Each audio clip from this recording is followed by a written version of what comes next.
우리도 함께 묵상 기도하시며 예배를 시작하도록 하겠습니다.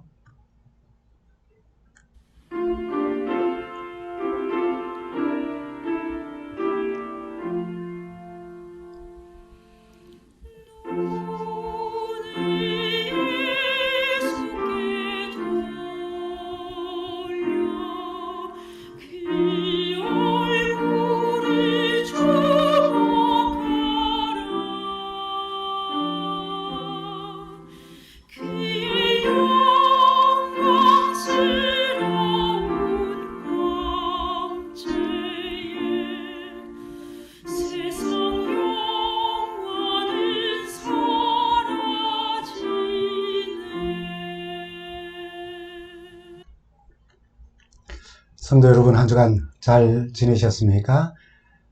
오늘 우리가 함께 나눌 말씀의 제목은 교회 안에 있는 천일염 대란이라는 그런 제목으로 말씀 나눕니다. 1년의 후반기가 시작되는 이제 7월의 첫 안식일입니다. 세월이 참 빠르게 지나갑니다. 한 해를 시작하여 벌써 절반의 시간을 보내면서 남은 절반의 시간을 주님과 함께 지난 시간에 우리가 말씀 나눈 것처럼 하프타임을 가지며 계획대로 우리 영적으로도 육적으로도 건강하고 그리고 성숙한 변화를 경험하는 한 해의 마무리까지 가면은 참 좋겠습니다. 여러분, 요즘 우리 조국 한국의 이슈 가운데 가장 큰 이슈 하나가 있다면 그게 뭘까요? 그건 바로 천일염 대란, 소금 대란입니다. 일본의 후쿠시마 원전 오염수 그 방류 계획으로 인해서 마트 진열대에서 소금이 사라지고 값도 치솟는 대란이 벌어지고 있다는 소식입니다. 다시마, 미역 등 해조류 매출이 늘고 있다고 하지만 일본 후쿠시마 원전 오염수 방류 계획으로 인해 유독 소금 확보 경쟁이 벌어진 때문에 소금을 훔치기도 하고 사기 수법까지 등장했다는 소식이 우리의 마음을 참 무겁게 합니다. 한쪽에서는 괴담 선동이라고 하고 다른 쪽에서는 오염수 투기를 막아야 바다 오염을 예방할 수 있다고 목소리를 높입니다. 서민들은 소금 비수기인 이 여름철에 촉발된 논란이지만은 이것이 길어져서 김장철 그것까지 이어지지 않을까 걱정이 앞선다고 하는 염려하는 그런 소식도 들립니다. 이 천일염 대란, 소금 대란 소식을 들으면서 있어야 할 소금이 없다는 겁니다.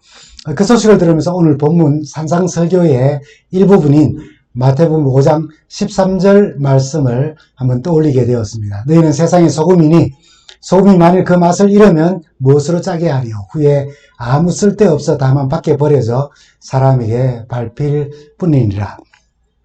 너무나도 잘 알고 있고 너무나도 익히 알고 또 외우기도 하는 말씀이지만은 이 말씀을 우리가 함께 묵상하면서 교회 안에 천일염 대란,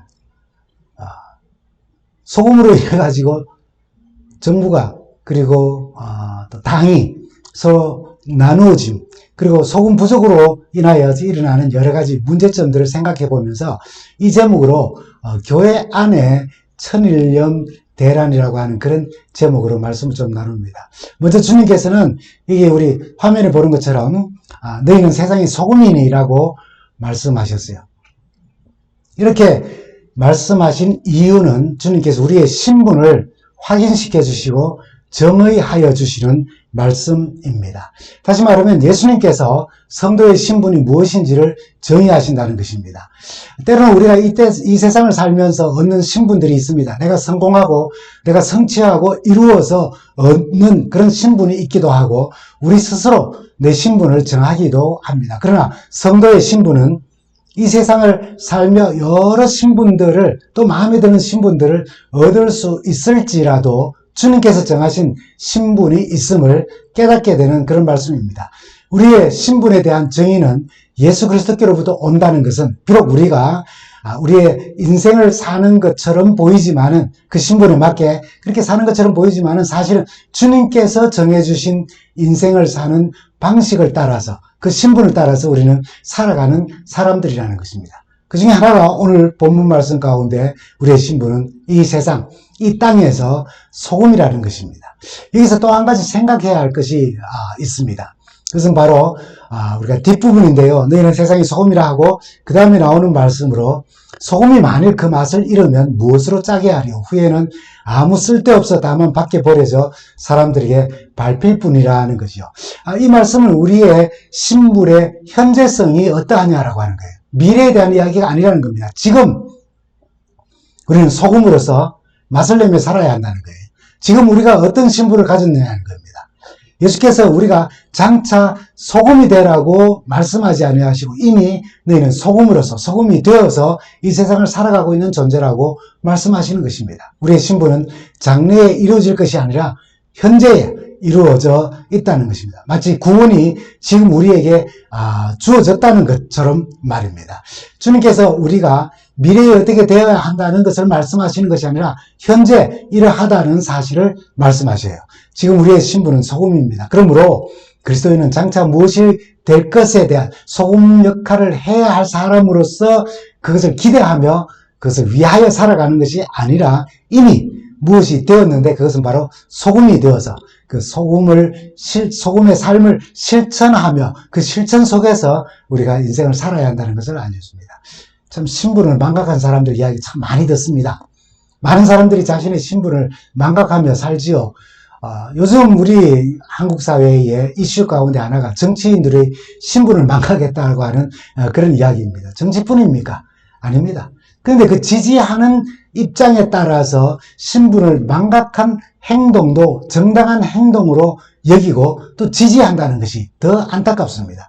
학생이, 교사가, 부모가, 자식들이, 정치가들이, 공무원들이, 또 일반 우리 사람들이, 그리고 목사와 성도들이 신분을 망각하며 살아갈 수 있어요.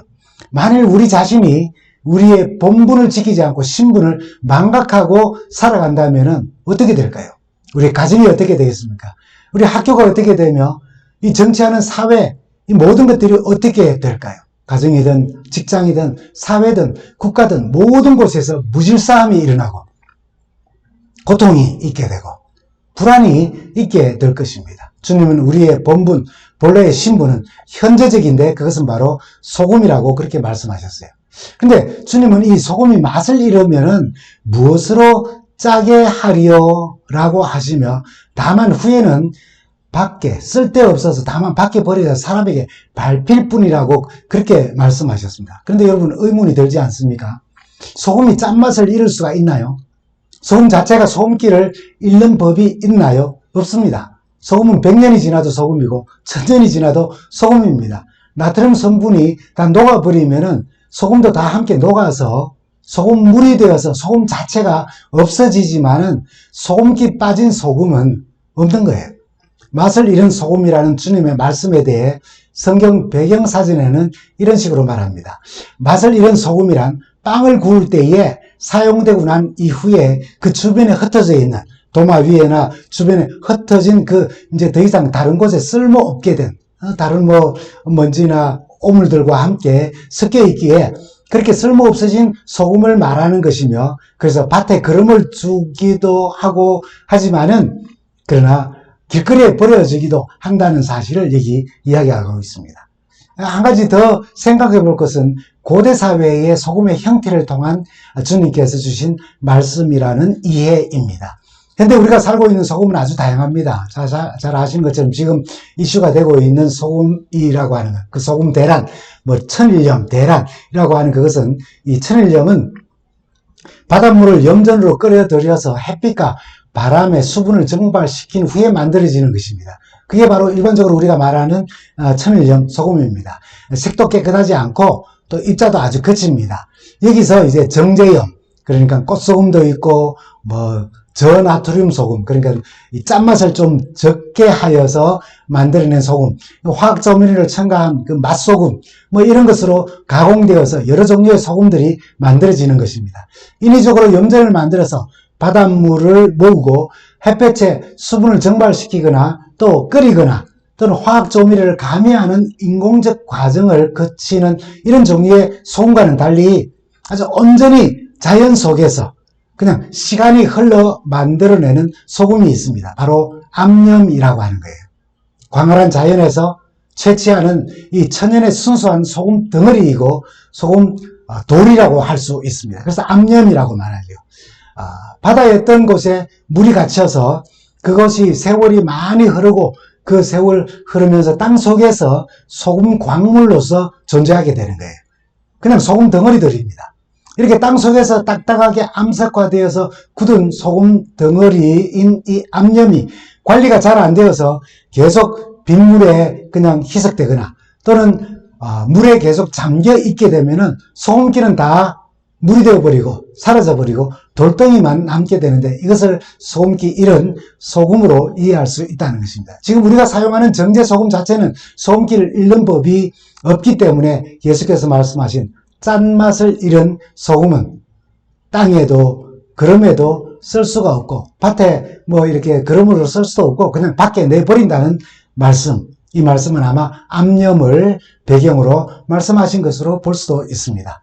맛을 잃은 그리스도인, 신분을 망각한 사람, 그런 성경 가운데 한 사람을 찾아볼 수 있는데 사사기 13장에서 16장에 나오는 삼손 이야기입니다. 삼손은 하나님의 특별한 계획에 의해서 태어났어요. 블레셋에게서 이스라엘을 구원할 사사로 부르심을 따라서 살면서 하나님의 영광을 위해 걸어가야 할 사명을 받았습니다. 나시린이라고 하는 신분이죠. 민수기 6장 전부가 나시린의 규례에 대한 기록으로 기록되어 있습니다. 나시린이란 자기 몸을 구별하여 여호와께 드리기로 특별한 서원을 한 사람을 말하고 특별히 세 가지에 있어서 금기사항을 그들은 지켜야 했습니다. 민수기에 나타난 나시린의 서원 금기사항 세 가지를 요약을 하면은 첫째는 철저한 금주였습니다. 술을 포도주와 독주를 입에 대지 않아야 했습니다. 두 번째는 머리를 깎지 않아야 했고요. 세 번째는 시체를 멀리 하여야 했습니다. 이 세 가지 금기를 통해서 자신은 구별되었다는 사실을 알렸고 또 그 사실을 통해서 자신이 구별되었는 존재라는 사실을 계속 상기했고 하나님의 뜻과 사명을 행해야 하는 사람이라는 사실을 그는 항상 기억해야 했습니다. 그러나 삼손은 하나님의 부르심과 나시린으로서의 신분을 통해 하나님께 구별되었으며 하나님의 뜻을 이루며 영광을 돌리는 나시린 신분에 대한 자의식, 깨달음, 그런 인식이 없는 듯한 삶을 살았어요. 그럼 첫째, 독주에 대한 이야기입니다. 삼손이 술을 마셨다는 그런 기록은 없어요. 그러나 결혼식 잔치부터 시작해가지고 툭하면 잔치를 벌이고 잔치에 참석하며 기생집을 드나들면서 지내고 여인의 무릎에 머리를 기대고 잠들어 누웠고 흔들어 깨워도 깰 줄 모르는 이 모든 정황이 술 없이 가능하겠습니까? 삼손이 가는 곳마다 좀 술 냄새가 나는 그런 느낌을 여러분 가지지 않습니까? 둘째는 머리를 자르지 말라는 규례가 있었어요. 그가 머리를 깎지 않았던 것은 머리카락에서 힘이 있다고 믿었기 때문인지 모릅니다. 그래서 다른 거는 다 그냥 이렇게 뭐 의식 없이 행동하면서 머리카락은 깎지 않았어요. 마지막까지, 최후까지. 하나님을 섬기기 위하여 자신을 드리기로 서원하고 규례를 지키는 사람인데 그러니까 머리를 깎지 않았던 사실만으로 나시린의 신분을 그는 잊어버리지 않고 잃어버리지 않았다고 말한다면 그는 말이 되지 않는 말이에요. 나시린으로서의 자세, 그의 삶은 머리는 깎지 않았지만은 완전히 그 신분을 망각한 사람으로 살아간 것이에요. 그래서 성경은 머리카락과 상관없이 사사기 16장 20절에 이렇게 기록을 합니다. 삼손이 잠을 깨며 이르기를 내가 전과 같이 나가서 몸을 떨치리라 하였으나 여호와께서 이미 자기를 떠나신 줄을 깨닫지 못하였더라. 머리, 그게 문제가 아니라는 겁니다. 나시린의 서원을 따라서 구별된 삶을 살지 아니하였기 때문에 여호와께서 이미 자기를 떠나신 줄을, 머리는 여전히 길게 길어 있다 할지라도 또 뭐 자기가 힘 있는 어떤 용사라고 하는 생각을 가지고 있다 할지라도 여호와께서 이미 자신을 떠나셨다는 사실, 그것을 성경은 강조하고 있는 거예요. 머리카락이 잘려서가 아니고 여호와의 신이 그를 떠났기 때문이라고 그렇게 기록하고 있는 것입니다. 셋째는 시체를 멀리하라는 규례예요. 사자를 죽였습니다. 그 시체에서 꿀이 나왔어요. 그 꿀을 부모에게 드립니다. 그 시체를 건드리지 않고 꿀을 그가 채취할 수 있을까요? 아닙니다. 부모에게 드림으로써 참 효도하는 아들이라고 하는 그런 생각을 가질 수 있지만은 나시린의 신분을 아주 가볍게 여긴 행동이었어요. 자신을 부정하게 하였을 뿐 아니라 부모에게도 그 부정이 이르도록 한 그런 사람이었어요. 그리고 나귀의 새 턱뼈로 블레셋 사람 1000명을 죽였다고 기록합니다. 턱뼈는 턱뼈인데 새로운 턱뼈라는 겁니다. 새 턱뼈. 사사기 15장 55절에는 이렇게 기록합니다. 삼손이 나귀의 새 턱뼈를 보고 손을 내밀어 집어들고 그것으로 1000명을 죽이고 라고 했어요. 공동 번역은 죽은 지 얼마 안 되는 당나귀 턱뼈라고 했어요. 표준 세 번역에는 싱싱한 당나귀 턱뼈라고 그렇게 했습니다. 여러분, 당나귀 턱뼈를 묘사하면서 그 뼈가 죽은 지 얼마 안 되고 그 뼈가 싱싱한 뼈라면은 그 무슨 뼈입니까? 아직도 살점이 묻어있는 시체라는 그런 말이에요. 살점이 묻어있는 시체의 뼈라는 그런 말이라는 겁니다. 시체를 멀리하려는 규례를 따라 블레셋 군사들에게 무기를 탈취해서 1000명을 죽일 수도 있어요. 그러나 그러지 않았습니다. 이런 모든 행동은 그가 머리는 끝까지 고집하였다 할지라도 그것이 나시린의 신분을 따라서 한 것이 아니라 나시린으로서 하나님께 자신을 드림으로 여호와의 신이 그와 함께 함으로써 그는 용사가 될 수 있었다는 사실, 그것을 그는 전적으로 망각한, 나시린의 신분을 망각한 것이라는 사실을 우리는 알게 됩니다. 우리 모든 성도들은 신분에 따른 사명을 가지고 이 세상을 살아갑니다. 오늘 주님은 우리에게 그 신분이 소금이라고 그렇게 말합니다. 소금의 신분이라고요. 보편적으로 모두에게 주어진 사명들이 있어요. 성령의 사람으로 살아가는 겁니다. 주님의 십자가 희생의 사랑에 감동하고 반응하며 예수 그리스도의 사랑을 생각하며 살아가는 사명을 가졌어요.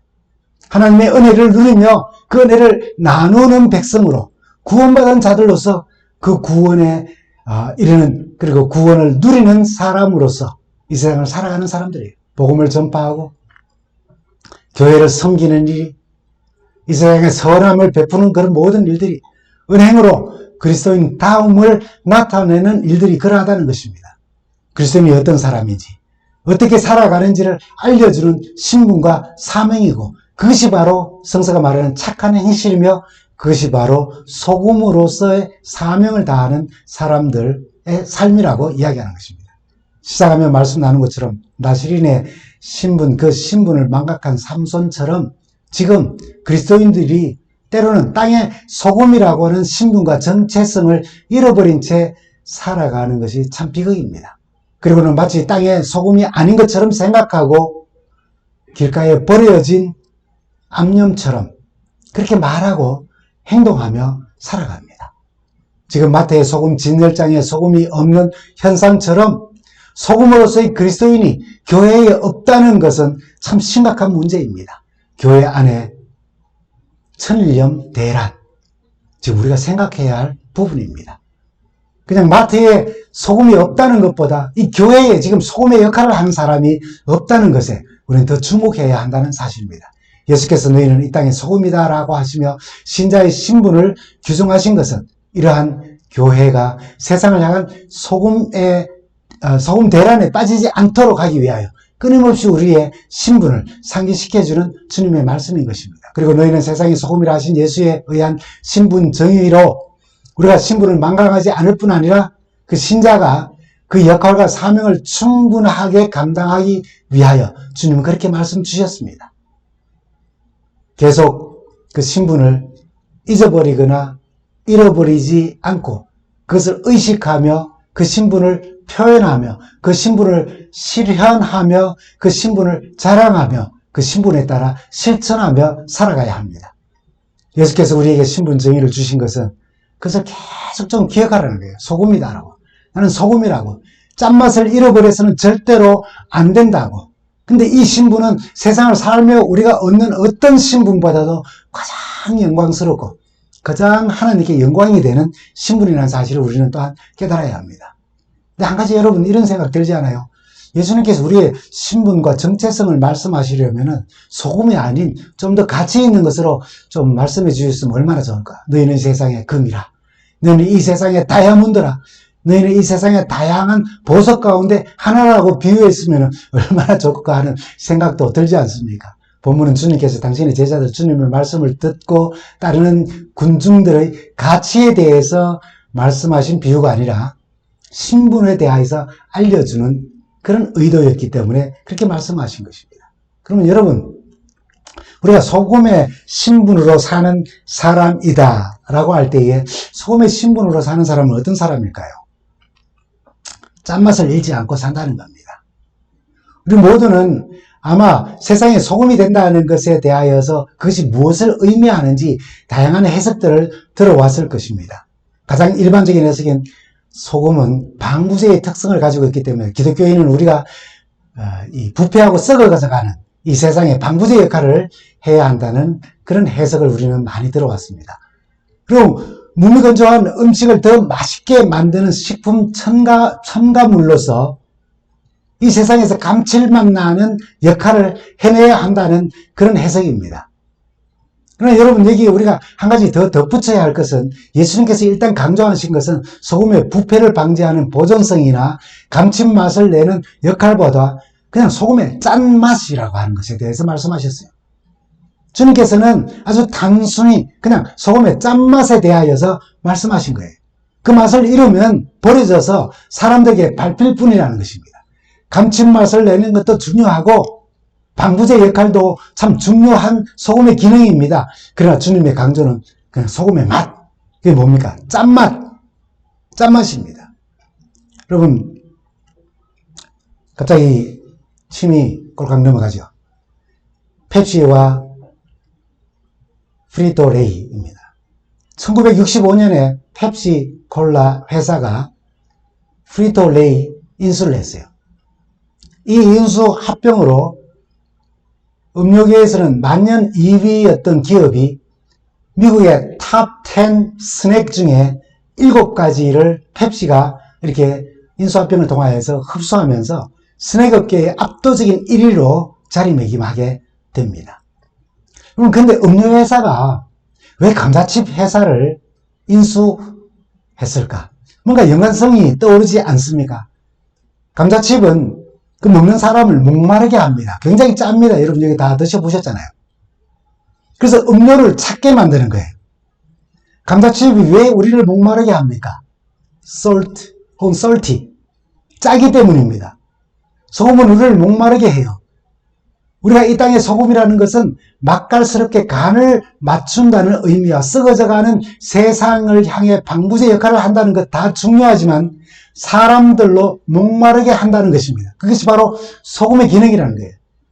요한복음 4장 10절에 우리 주님은 이렇게 말씀하시죠. 네가 만일 하나님의 선물과 또 내게 물을 좀 달라 하는 네가 누구인 줄 알았더라면 내가 그에게 구하였을 것이요 그가 생수를 내게 주었으리라.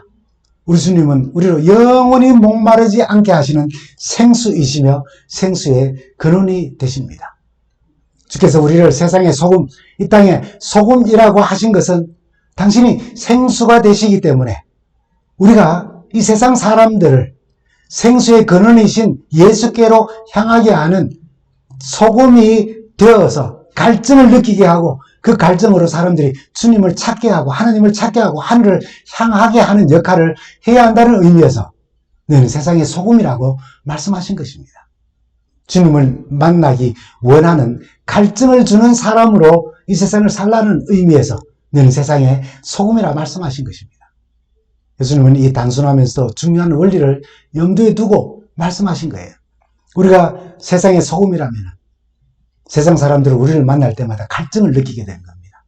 그냥 막 짜증난다는 이런 막 목말라 뭐 이런 갈증이 아니라 우리의 삶을 통하여서 하나님은 어떤 분이신가? 하나님이라는 것이 어떤 분이시기에 사람들이 지금 변화되어서 살아가는가? 그도 우리와 같이 영적 갈증을 느끼며 하나님께로 향하여 가게 한다는 것입니다. 여러분, 빙점이라는 소설로 우리에게 잘 알려진 1999년에 돌아가셨죠. 일본의 여류 기독교 소설가인 미우라 아야코 여사의 이야기 많이 들으셨을 거예요. 24살 젊은 나이에 폐결핵과 척추 질병으로 무려 13년간 병상에 누워 지내야 했어요. 그런 그를 떠난 남자가 있는가 하면은 그를 사랑한 남자가 있었고 그와 결혼을 하고 그로부터 참 아름다운 신앙을 또한 배우게 됩니다. 그런 병상에 누워서 곰곰이 생각을 합니다. 꼼짝달싹할 수 없는 그런 상황에서 내가 이렇게 척추가 아파 꼼짝도 못하고 누웠는데 이 기간에 내가 할 수 있는 일이 무엇이 있을까? 그때 한 가지 생각이 떠오른 것입니다. 내가 만나는 모든 사람들에게 언제나 밝은 웃음을 선사하기로 하자. 그래서 그리스도인은 아파도 꼼짝할 수 없어도 하나님의 은혜로 결코 낙심하지 않고 늘 행복하게 살 수 있다는 것을 보여주자. 그리고 그때부터 그는 보는 사람마다에게 미소로 웃어주기 시작했습니다. 의사를 보아도 환하게 웃고 간호사를 보아도 환하게 웃고 옆에 있는 환자를 보아도 아주 밝게 웃는 것입니다. 사람들이 놀라서 아니 허리를 다쳐서 꼼짝도 못하는 이런 비참한 상황에 있으면서도 무엇이 그렇게 기쁘고 즐겁습니까? 라고요. 그때마다 미우라 아야코는 이렇게 대답합니다. 저는 예수님을 믿기 때문입니다. 저는 예수님만 생각하면 너무나도 행복하답니다. 그런 뒤에 이렇게 말합니다. 내가 병원에 입원해 있는 동안에 내가 건강할 때보다도 더 많은 사람들에게 전도할 수 있었고 더 많은 사람들에게 그리스도의 향기를 나타낼 수 있었다고요. 한 사람의 변화가 얼마나 놀라운 결과를 가져오는지를 보여준 예입니다. 그 사람이 그저 미소만으로도 사람들로 하여금 갈증을 느끼게 했어요. 도대체 그가 왜 미소 지으며 꼼짝달싹 못하는 병원에서 그렇게 웃을 수가 있는가? 무엇이? 라고 하는 갈증을 그에 대한 예민한 그들의 어떤 관심을 가지게 하는 그런 역할을 했던 것입니다. 저 사람이 다니는 교회, 저 사람이 믿는 하나님, 나는 믿지 않겠다는 말을 들으면 그 갈증도 주는 겁니다. 어떤 갈증입니까? 짜증나는 갈증입니다. 그러나 저 사람이 다니는 교회, 저 사람이 믿는 하나님을 나도 믿고 싶다는 말을 듣는다면 그는 갈증을 느끼되 하나님을 향한, 예수님을 향한, 복음을 향한, 그리고 자신의 삶의 변화를 그리고 갈망하는 그런 갈증을 느끼고 그 갈증으로 인하여서 그의 삶이 하나님께로 향하게 하고 하나님께 영광을 돌리게 된다는 것입니다. 우리는 사람들을 하나님께로 향하고 싶어 하는 그런 마음, 사람들이 영적 갈증을 느끼도록 하게 하는 그런 삶을 살도록 부름을 받은 소금들입니다. 그렇게 살며 다시 오시는 우리 주님을 우리 모두 뵙게 되기를 간절히 바라며 오늘 주님 말씀을 마칩니다.